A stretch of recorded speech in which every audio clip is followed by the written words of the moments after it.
Организмді ала тұрған болсақ, организм 90% судан тұрады. Қан тамырдың içi 90% судан тұрады. Организмдің өзі 70% судан тұрады. Демек, біздің әрбір клетка суда қалқып жүреді екен, да? Көрдіңіздер бе? Су бұл дүние жүзінде судай жақсы ешнәрсе жоқ та. Су 3 авалға сразу келеді. Физикалық авалында бұл сұйық болады, су. Бу түрін өткенде бұл газ түрін өткенде бу болады, қайнасаңар бу болып шығып кетеді. Аны мұздатсаңар тоңып қалады да, қату авалда. Ушул 3 авалға өтіп тұрады. Ушул өтіп тұрғандағы біз организмге өте жақсы нәрсе береді. Мына азы бара-бара мен айтып беремін. Химия формуласын болса білесіңер, H2O. Суның қандай қызматы бар? Су бардық нәрсені бізде анын еріткіш қызматы бар да.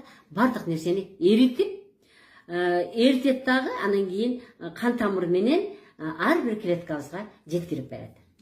Ең дағы бір жақсы бір қызматы бұл энергия береді.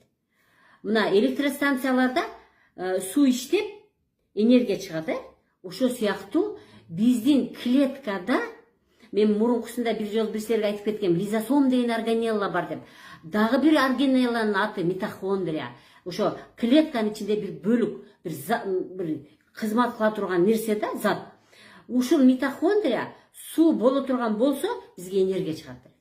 Егер де су барбаса, митохондриялар іштеледі, бізге энергия шықпайды, адам алсырап, адам оруға жабырқап қалады. Ең соның қызматы бұл информацияны алады екен да, су.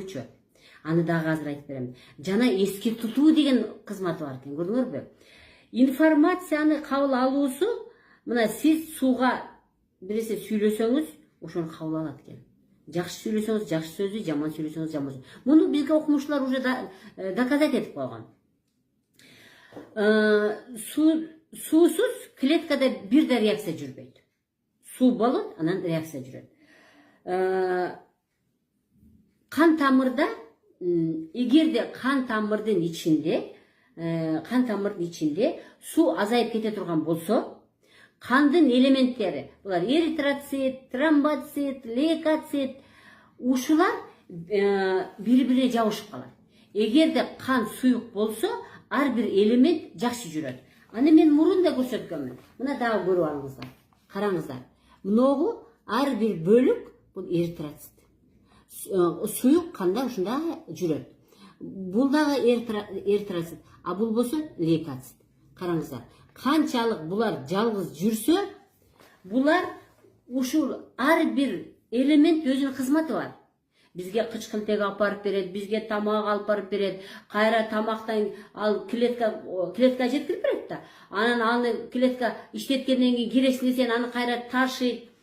Ушул су азайып қалғанда бұл элементтер бірі-біріне жабышып қалады.